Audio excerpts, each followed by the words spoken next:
Jahi billion tarani to ka 10 taruk suraba galaxy Ronaldo Laishram na puthokuna Loktak Pat ki maming lauduna galaxy adu ki maming thonkhre Manipur gi astrophysics Ronaldo Laishram na lutingba timana billion tarani to ka 10 taruk suraba galaxy adu thengrak kibani Japan gi astronomical observatory da researcher ama oina leiba Dr Ronaldo Laishram na nongna thengrak kiba galaxy adu maming Loktak protocluster haina maming thonkhre Manipur gi chief minister Waikem Chan na mahaki social media Gla memory images kun tamre Dr Ronaldo Laishramna galaxy du puthokpa ngambagi damak thagatpa phongdora pudal loinana Manipur bu global scientific map ta pukhatuna lamdam asibu masak takpi bagi damak apen ba phongdora loinana achievement asina tungda horakriba naha singda lamjing lagani haiba wa phongdora hojinga maisu da level series ya samarendra college of engineering da computer engineering tawzari punsigi pandam aim in life se kari wai birabano afawba astrophysics ama oy pan hoi astrophysics ki matang da khoi ki inspiration ama lai se kari karamba khoi thodok sing thengnaruba degi no sing matang khara habiyo angang oringai de ona thawai misak atia yengba yam pamjare duga aina class 6 ka ba matamda khoi ki ai yamba santa lesram hojik mathematician oina is ai da pubiri signa mana TIFR Mumbai da research tawringai de ko ai mai manak sale man pubire aduga aina TIFR yaw matamda akhoi gi leram le mawong research tawi mawong de ga aina wakhanda turning point am oigi adugi TIFR da aina matam khara leibuduna turning point am oiduna ai su kai gumba ma pothongning ba tawning ba research tawning ba khalon chen bhogi khoi gi asteroid haibase masi karino masigi matang da su khoi gi asteroid MAUR 397 ko ba musu puthokhrabani na khangjaning abadi khoi gi han boina asteroid haibase karino haibagi matang ba phongra thambiyo asteroid habisi rocky amsung stone sing saba pusang asina numit ki akoida orbiter ungla le pusaga mani asteroid si asteroid si tasing na harada makhoi si akhoi gi prithvi te yam indizer oiba pusaga mso oiba asteroid si dust adagi rocks stones sing na ayam asteroid si Jupiter amsung Mars si makta lay hojik Ronaldo habi kiwada asteroid sing se masi art the in danger way haina haibi ko hoi mamang da bodi akhoi na thengna kibada dinosaur si akhoi asteroid extinct to kiba sisu adugi maram amani na haibi masi nataba atopa magi chemical gumba akhoi gi reaction gumba na su hai khudam mun har kan da asteroid si tara kan da mafam du lairamba jiba adai thoi pama jiba sing da khudong tiba thu oli haibagi masi nataba asteroid chu da pur yaurok pa akhoi chemical gumba gi reaction na art si da akhoi amang ta thu on bagi adu gumba kadi laibra oi ta sing na asteroid si akhoi prithviga thengjin basi probability yam ne ba asteroid so asteroid si akhoi probability yam ne adu masa sing si prithviga so lei tarai ne ba tar ko mong sina prithvic atmosphere si ahan ba first layer second layer da yaropa matam da makhoi si kai thagi ba dike to jagi adu ga hoji hangbi sina chemical makti na trima asteroid yam saw pusam ne na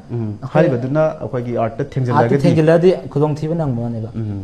hariba asteroid singse magi character singse kari kari rong saibadi khar habi khre ma si koi gi sanda koi nimit lairaga chatpa dugumba object astronomical object amani na so habi ko sina taba tai kari kari character sing lai asteroid si ma character hardi masi masagi rotation lai jaw pusang ne ba masai ungjaraga nimit kya ko revolution tawza lai pusang ni aduga ayam asteroid si ko Mars ke Jupiter malta lai Mars ka Jupiter gyani ke marakta lai du Mars Jupiter malta asteroid belt na am saw belt am lai asteroid solar system di form tor ko matam da ko 10 particle rocky particle hingi yamna prithvi akoi be saithok da lai economic ko saithok da lai ba adu da prithvi singna gravity na singchile ba 10 particle adi rocky particle singje singchile adu ga tawba Jupiter akoi ki Mars at si singchile kan Jupiter yaropo matam di Jupiter gravity si maram ojan ko mana college to punsin balung ngamhande ba kaygumba asteroid ni punsin ba ngamaladi akoi prithvi di 4 times sense out ne ba mas planet oina form torpagi adu leiba ne ba planet mas hoji asteroid ta Ceres sabe asteroid se do planet ka ba mas planet na tre de nesren setara na tre numit ki akoi direct rotation to leiba pusagam ne ba adu asteroid si amna hoji ki Jupiter ki gravity se maram horaga college tawale adu ma college tawda na ꯄꯨꯟꯁꯤꯟꯕꯗꯒꯤ ꯉꯥꯛꯊꯣꯛꯄꯗ ꯅꯠꯇꯅ ꯃꯥꯁꯤ ꯃꯁꯥꯏ ꯊꯝꯍꯜꯂꯦꯕ ꯍꯧꯖꯤꯛꯀꯤ ꯍꯥꯏꯕꯤꯈꯤꯕ ꯑꯩꯈꯣꯏꯒꯤ ꯑꯦꯁꯇꯔꯣꯏꯗ ꯕꯦꯜꯁꯦ ꯃꯁꯤꯗ ꯑꯩꯈꯣꯏꯒꯤ ꯑꯦꯁꯇꯔꯣꯏꯗ ꯉꯥꯛꯇ ꯂꯩꯕ꯭ꯔꯥ ꯅꯠꯇ꯭ꯔꯒꯅ ꯑꯇꯩ ꯔꯣꯀꯤ ꯕꯣꯗꯤꯁꯤꯡꯒꯨꯝꯕꯗꯤ ꯂꯩꯕ꯭ꯔꯥ ꯀꯃꯥꯏꯅ ꯇꯧꯏ? ꯍꯣꯏ ꯑꯇꯣꯞꯄ ꯔꯣꯀꯤ ꯕꯣꯗꯤꯁꯤꯡ ꯂꯩ ꯑꯗꯣ ꯌꯦꯡꯅꯕꯗ ꯑꯦꯁꯇꯔꯣꯏꯗꯁꯤ ꯑꯦꯁꯇꯔꯣꯏꯗꯅ ꯃꯁꯤꯡ ꯊꯤꯡꯉꯝꯅ ꯂꯩꯌꯦꯕ ꯑꯗꯨꯅ ꯃꯃꯤꯡꯁꯤ ꯃꯦꯜ ꯕꯦꯟ ꯑꯦꯁꯇꯔꯣꯏꯗ ꯊꯣꯜꯂꯤꯁꯦ ꯑꯇꯣꯞꯄ ꯄꯣꯠꯁꯛꯁꯤꯡꯗꯨꯒ ꯑꯦꯁꯇꯔꯣꯏꯗꯀ ꯌꯦꯡꯅꯕꯗ ꯑꯇꯣꯞꯄ ꯄꯣꯠꯁꯛꯁꯤꯡ ꯂꯩꯕꯨꯗꯤ ꯂꯩꯌꯦꯕ ꯂꯩꯇꯕ ꯃꯑꯣꯡꯗ ꯑꯣꯏꯅ ꯑꯦꯁꯇꯔꯣꯏꯗꯁꯤꯡꯅ ꯗꯣꯃꯤꯅꯦꯠ ꯇꯧꯔ ꯂꯩꯌꯦꯕ ꯑꯩꯈꯣꯏ ꯀꯔꯝꯕ ꯑꯩꯈꯣꯏꯒꯤ ꯑꯦꯁꯇꯔꯣꯏꯗꯁꯤꯡꯁꯦ ꯑꯩꯈꯣꯏꯒꯤ ꯑꯥꯔꯠꯇꯒꯤ ꯑꯩꯈꯣꯏꯒꯤ ꯃꯤꯠꯅ ꯍꯥꯏꯇꯥꯔꯦ ꯅꯦꯛ ꯑꯥꯏꯁꯤꯅ ꯎꯕ ꯉꯝꯕ ꯑꯗꯨꯒꯨꯝꯕ ꯑꯦꯁꯇꯔꯣꯏꯗꯁꯤꯡ ꯂꯩꯕ꯭ꯔꯥ? ꯍꯣꯏ ꯑꯦꯁꯇꯔꯣꯏꯗꯇ ꯈ꯭ꯋꯥꯏꯗꯒꯤ ꯆꯥꯎꯁꯦ ꯕꯦꯂꯦꯁ ꯂꯩꯔꯦ ꯑꯗꯒꯤ ꯁꯤꯔꯤꯌꯁ ꯂꯩꯔꯦ ꯍꯥꯏꯖꯤ ꯂꯩꯔꯦ ꯄ꯭ꯂꯥꯁꯇꯥ ꯂꯩꯔꯦ ꯃꯈꯣꯏꯁꯤꯡꯁꯤꯗꯤ ꯑꯩꯈꯣꯏꯒꯤ ꯑꯁꯤꯗꯒꯤ ꯇꯦꯂꯦꯁꯀꯣꯞ ꯅꯣꯔꯃꯦꯜ ꯑꯣꯏꯕ ꯇꯦꯂꯦꯁꯀꯣꯞ ꯑꯃ ꯎꯕꯒꯤ ꯈꯨꯗꯣꯡꯆꯥꯕ ꯂꯩꯌꯦꯕ ꯑꯗꯨꯒ ꯌꯥꯝꯅ ꯃꯦꯗꯤꯌꯝ ꯁꯥꯏꯖ ꯑꯣꯏꯕ ꯑꯩꯅ ꯍꯧꯖꯤꯛ ꯄꯨꯊꯣꯛꯂꯤꯕ MAEURꯁꯦ ꯁꯤꯗꯤ ꯌꯥꯝ ꯃꯦꯗꯤꯌꯝ ꯁꯥꯏꯖ ꯑꯣꯏꯕꯅꯦꯕ ꯑꯩꯈꯣꯏ ꯁꯤꯗꯒꯤ ꯎꯕ ꯋꯥꯅ ꯎꯏꯌꯦꯕ ꯌꯥꯝ ꯄꯥꯋꯔꯐꯨꯜ ꯑꯣꯏꯕ ꯇꯦꯂꯦꯁꯀꯣꯞ ꯑꯃꯗꯤ ꯎꯕꯒꯤ ꯈꯨꯗꯣꯡꯆꯥꯕꯗꯤ ꯂꯩꯌꯦ ꯑꯗꯣ ꯑꯩꯈꯣꯏꯗꯤ ꯅꯣꯔꯃꯦꯜ ꯑꯣꯏꯕ ꯇꯦꯂꯦꯁꯀꯣꯞ ꯑꯃꯗꯤ ꯎꯕ ꯐꯪꯕꯁꯤ ꯁꯤꯔꯤꯌꯁ ꯂꯩꯔꯦ ꯄꯂꯥꯁ ꯚꯤꯁꯇꯥ ꯍꯥꯏꯖꯤ ꯃꯔꯤꯁꯦ ꯌꯥꯝꯅ ꯃꯌꯦꯛ ꯁꯦꯡꯅ ꯎꯕꯗꯤ ꯐꯪꯉꯦ ꯔꯣꯅꯥꯜꯗꯣꯅ ꯍꯥꯏꯔꯤꯕ ꯑꯩꯈꯣꯏꯒꯤ ꯑꯦꯁꯇ꯭ꯔꯣꯅꯣꯃꯤꯀꯦꯜ ꯑꯣꯕꯖꯦꯛꯁꯤꯡ ꯁꯔꯆ ꯇꯧꯕꯒꯤ ꯁꯨꯝꯕ ꯀꯦꯝꯄꯦꯟ ꯑꯃ ꯁꯔꯨꯛ ꯌꯥꯔꯛꯄꯁꯤꯗ ꯐꯦꯃꯤꯂꯤ ꯁꯄꯣꯔꯠꯁꯤ ꯀꯃꯥꯏꯅ ꯇꯧꯏ? ꯍꯣꯏ ꯑꯩ ꯇꯁꯦꯡꯅ ꯍꯥꯏꯔꯕꯗ ꯑꯩꯅ ꯉꯝꯖꯔꯤꯁꯤ ꯑꯣꯖꯥꯁꯤꯡꯅꯁꯨ ꯑꯩꯉꯣꯟꯗ ꯇꯥꯛꯄꯤꯔꯛꯄꯗꯨꯒꯤ ꯃꯄꯥꯟꯅꯅꯦ ꯑꯗꯣ ꯑꯩ ꯌꯥꯝ ꯐꯨꯜ ꯑꯣꯏꯅ ꯁꯞꯄꯣꯔꯠ ꯇꯧꯔꯛꯄꯁꯤ ꯑꯩꯒꯤ ꯏꯆꯤꯟ ꯏꯅꯥꯎꯁꯤꯡꯁꯦ ꯌꯥꯝ ꯇꯧꯖꯔꯦ ꯑꯩꯈꯣꯏ ꯗꯥꯁꯤ ꯑꯍꯥꯟꯕꯁꯤ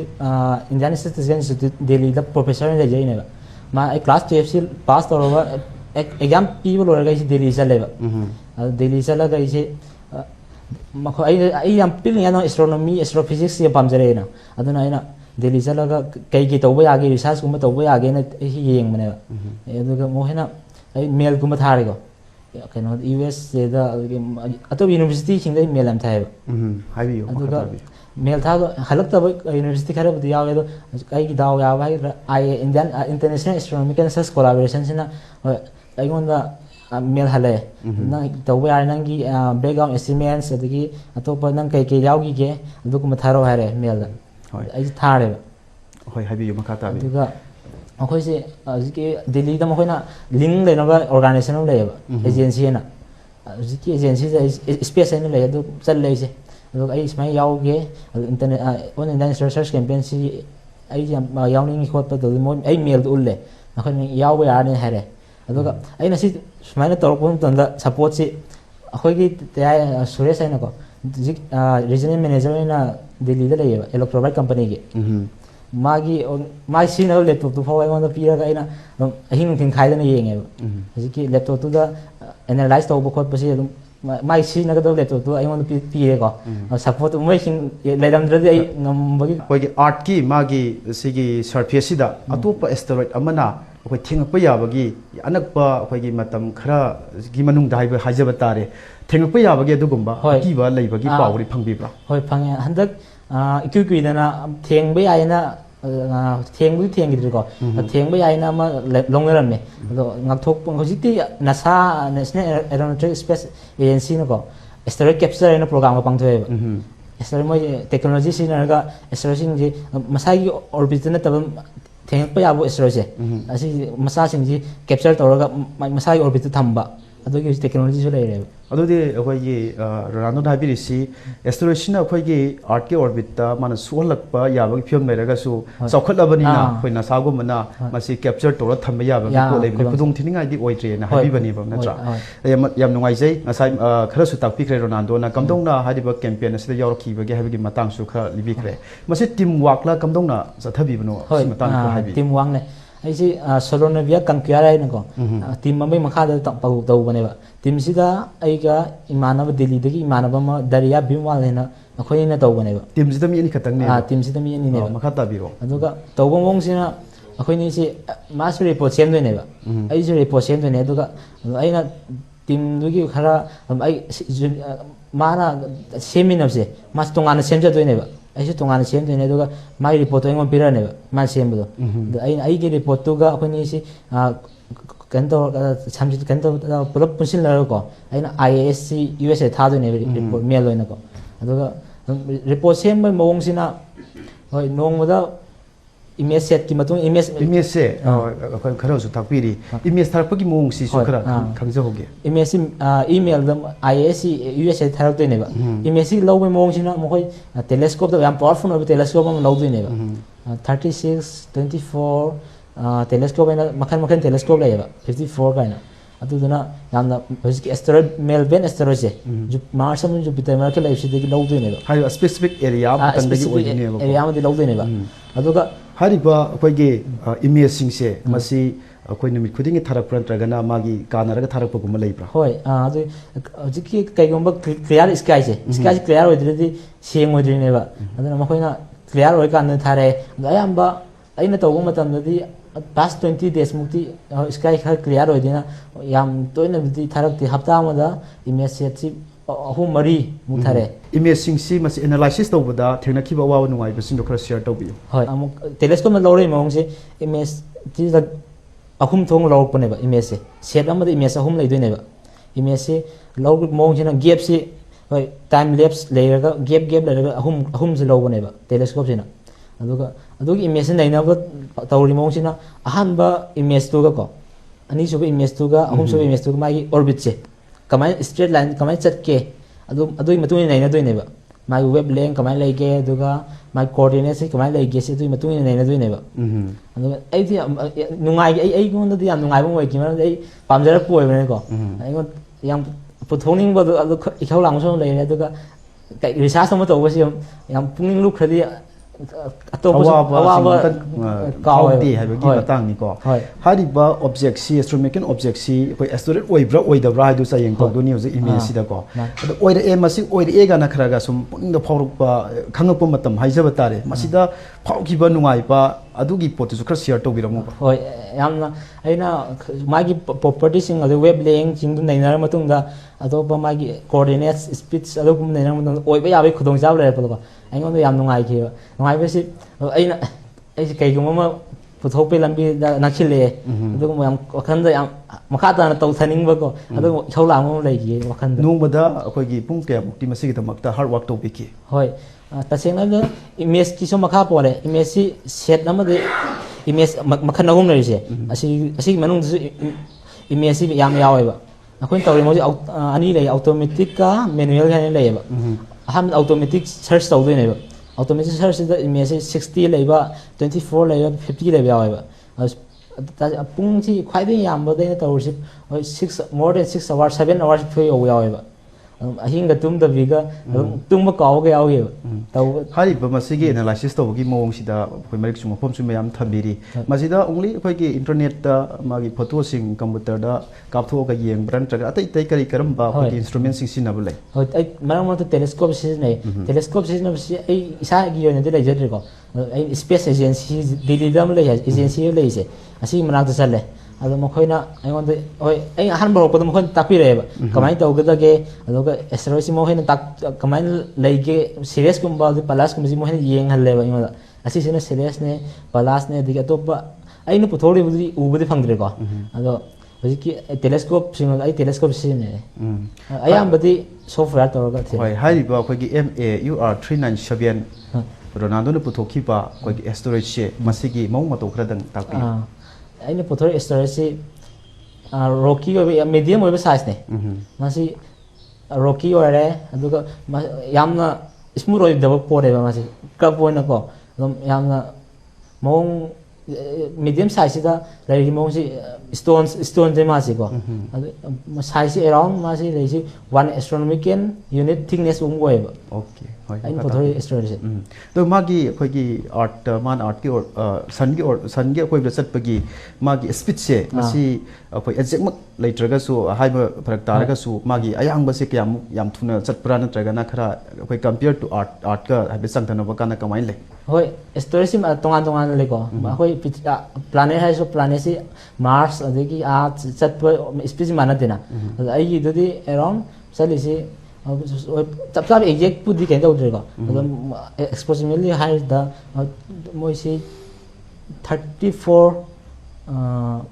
no keno da chali 34 kilometer keno sale hoi high chap mo hai si prithvi sali se ko china magi spin da laira ga sapagi orientation tawro sa cha de ne ba hoi hoi अदो plan storage से मखन याम ले को मखन याम माना देव अमर super माना देव अदो सबसे भी एग्जैक्ट स्पीड पुदी खर हाई पुदी खर लोरे हारिबा all India storage search campaign 2014 से मसी अखोगी याउद्रिङैदा मसी याउनिङबगी अखोगी वाखलोनगदी फौरको मतमसिदा याउरगा सोइदनमक्की स्टोरेज अमा सुनोई सोइदन पुथोपो ngamगनेगना थाजबा इसादा फाउकीबा लेबा होय तसेंना दा ऐसा मेडियम क्यूरी की कोट सम nothing in the life is to be fear it is only to be understand है ना को ऐसा नाम inspire मोई के बा होजी ngam मोई दा पोसक सी impossible नहीं वासे होजी ती I am possible नहीं वो है सेंड रहे ना अदोगी ऐसा नाम inspire होगी ऐना तो नहीं बोतो ऐना मुता ना याम पुंग जंग तो रोदी ऐसा ngam गन है भी थाजा बा मगलो इन तो वो नहीं पोचे यम नुंगाइचे हारिबा अखोगी स्टोरेज बेल अमा नसा हाइबिख्रे को हारिबा सिदा अखोगी स्टोरेज सिंगसी अखोगी लैगनी हाइबनी मसिगी वांगमदा स्टोरेज बेल सिगी वांगमदा स्टोरेज सिंगसिदी लैतबरा होय लೈ दौदने लैबसी मसिंग याम वन लै केपर बेल है नसु लैबा नेपच्यून गा जुपिटर मरतसु लैबा होय अदु मसिंग ओंगली अखोइना याम खंगनरिसि एस्टेरॉइड अदु खुदोंग थिंगाइ ओइद्रे होय दे अखोइना याम मरोइना लैनरिसिना मेलबर्न एस्टेरॉइड मार्स के जुपिटर मरत लैसिने मसिने बा याम मसुइना हाइबा बासोइना लैनरिसि अखोगी आर्ट ऑर्बिट जगगदी मसि अखोई थेंजनबा अदुगुम मम लाको याइ हाइबा मफमदुदा मयान फोकस तौबनी को याम नुंगाइजै मखाताना खंजनिंगबा मना अखोगी एस्टेरॉइड बेल से मसी की अखोगी पाक चौबगसिदी क्याम ओरमगनी मसी अखोगी मार्स का जुपिटर की स्पेसिफिक एरिया अमदा तंग लैब्रा नत्रगन मसी अखोगी याम पाक सन्ना संतोगा लैबगी पोट लैना लैबा कमाय लै याम पाक सन संदोरे तसिना द केनो एस्टेरॉइड बेल सिको संदगी 2.2 to 3.2 सांग लैबा लामना लैबा अदुगा मखोगी डिस्टेंस एस्ट्रोन थिकनेस ना 1 एस्ट्रोनॉमिकल यूनिट थिकनेस होइना अदु एस्टेरॉइड अनि की मरक लैब डिस्टेंस याम लामना लैबा अखोइन एस्टेरॉइड कैगुम्बा इमेजिनेशन तौ मतम द एस्टेरॉइड द अखोइ लैयेनि एस्टेरॉइड म अखोइ फम माइ मनाक लैरे अदु अम एस्टेरॉइड म से उबु ngam यामना मरक डिस्टेंस होइन लैबा याम सांग डिस्टेंस म लैबा क्लियर होइन उ फंगबेगी अदुगुम लैबा बेल कनागुम्बा कोई छात्र मना रोनाल्डो दुना हाइजब तारे हाइब कैंपेन असिदा यावगे हारगदी मागी क्वालिफिकेशन करी के दरकार लै करी करी तौगदबनो हाइबी मतंग सो खथंबी होय अइगी अइना याव हाइजगे को अइना याव ngamangli mongse अइस याम पिकलिंग आइदी क्लास 10 मौसिम अतोप कंपटीशन है तारे साइंस याम पामजरे साइंस के मैथ्स कसे साइंस की ओदिकी मैथ्स कंपटीशन याम थारे अदुगुम पोजीशन गुम याम लौरेबा अदुगा अइसि तसेंगा अइ याव फंगजरिसिना याम इंस्पायर होगिबदी एमयू द इंस्पायर साइंस कैंप पांगथोकपा द आईआईएससी बेंगलोर दा साइंस प्रोजेक्ट तौगिबजे असिसिना याम नाइगोंदा याम चावबा मतेंग पांग